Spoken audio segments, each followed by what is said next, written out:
YouTube, what's going on?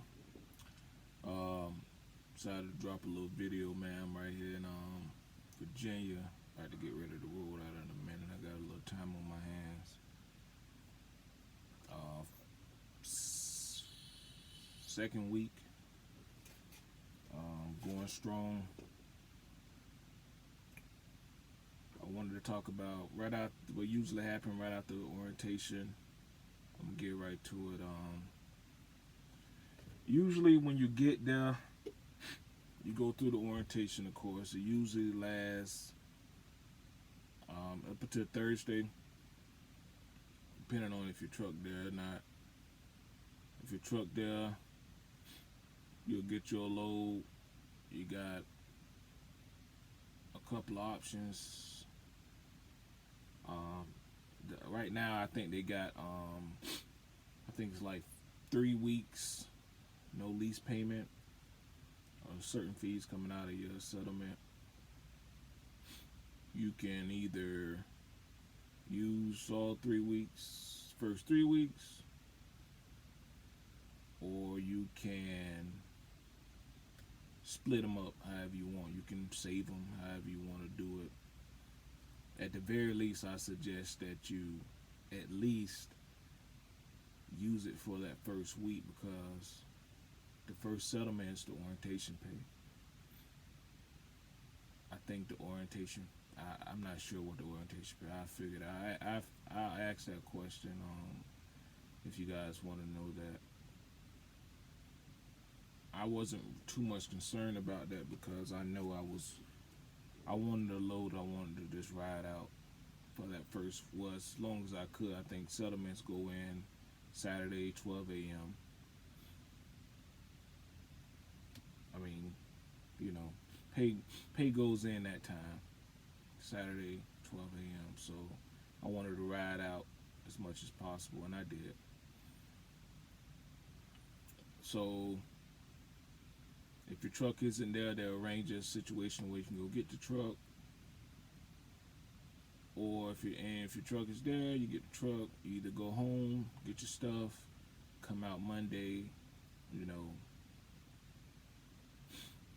But other than that, that's pretty much the deal with orientation. It's real cut and dry. They don't waste your time.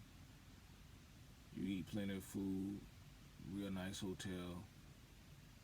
Their objectives to get you going. Real nice crew up there in Burlington. A lot of people ask the question of why are not other situations. I've been driving trucks for like 8 years, and when I started when some of the best YouTube was out throwing out information about owner operators. And the reason why I didn't jump in a situation where I just bought me my own truck is I didn't know too much about owner operating,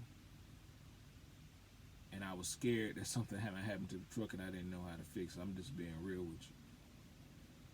But some guys are very capable of that, and very impressively capable of it. I know some guys that'll stop that truck, something wrong with it, pull their toolbox out and they get to work. And I commend you for that, but that's just not me. I'm good with my hands. I'm good with figuring stuff out. But I like, if something go wrong, I can hold somebody accountable for it. I don't want to, fuck something up and it be on me because I did one thing wrong or whatever. But as time progressed, I realized it's not even that serious.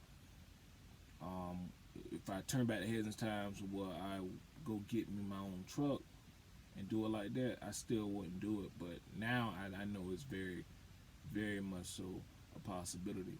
Now a lot of people shy away from those companies like Cowan that'll say, hey, listen, be on us for 4 years, you own your truck, possible balloon payment, and that's it, because it's the idea of what if I don't like it. And I understand it, and I get it, but one thing about Calvin that I like is the freight that they have, the relationships they have with their customers and the equipment. They don't keep anything over 3 years, whether it's the trailers or the trucks.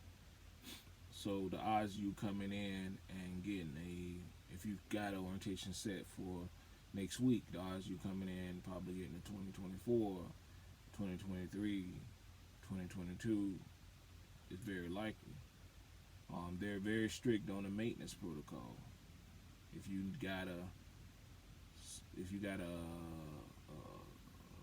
maintenance appointments coming up, I think they do it every 10,000 miles or something like that. I may be wrong. They ain't gonna let you go over past that. They'll make sure you're putting it in a situation where you'll be able to go get that done and situated. So even if you get a used truck with them and maybe got a year or two left of payments, you can guarantee that truck is in pretty good shape. But you have to keep in mind that all vehicles, big and small, are gonna have their normal wear and tear, but it's how you treat it. It's just like one of those people that got a vehicle that's got a regular, not a commercial vehicle that has probably 200,000 miles on it and is riding strong because that person took so much care of it. But the biggest thing with me in this climate is freight. And it's not been a time where I've sat anywhere in my last situation or this situation with Cowan because there was no loads. They have so many relationships with different customers, and you're going to drive. You're going to ride out. They ask you in the beginning, orientation, where don't you want to go? Put it right here on this paper, states or cities that you just don't want to go, and we'll make sure you don't go. I appreciated that because I don't like driving in New York, period, because it's just too congested. Jersey, okay.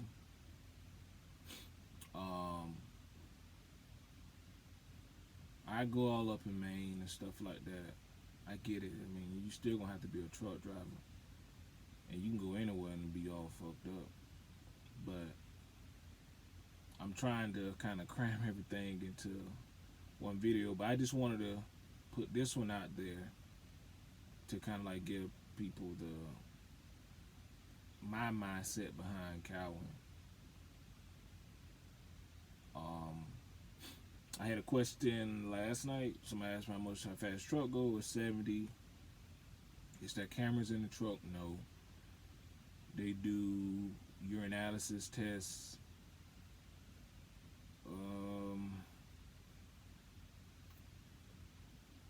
They only do Peterbilt, $579. If you see a Cowan truck that's not a Peterbilt, it's probably, and it's not Peterbilt, and it's not, and it's if it's not Peterbilt, it's probably a green truck. And that I saw a old Freightliner, but it was owner operated, and the guy been with Cowan for years, decades. If you see an older Peterbilt, it's the owner operator. He owned that truck as well. People finish lease, I know personally.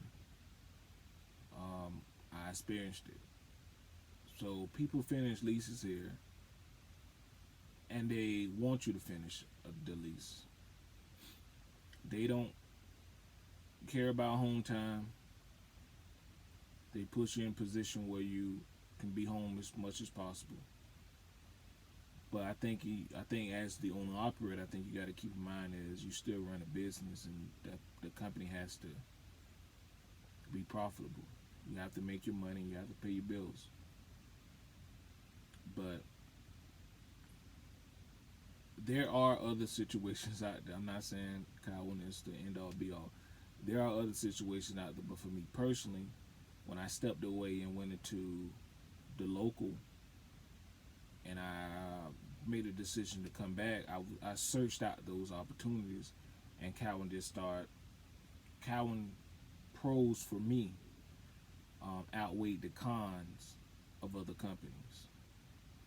But if I think of something else, I'll make another video, of course. But as always, man, thanks for the support. Thanks for the likes, shares, and comments. And any questions, hit me up. I'll make a video. As always,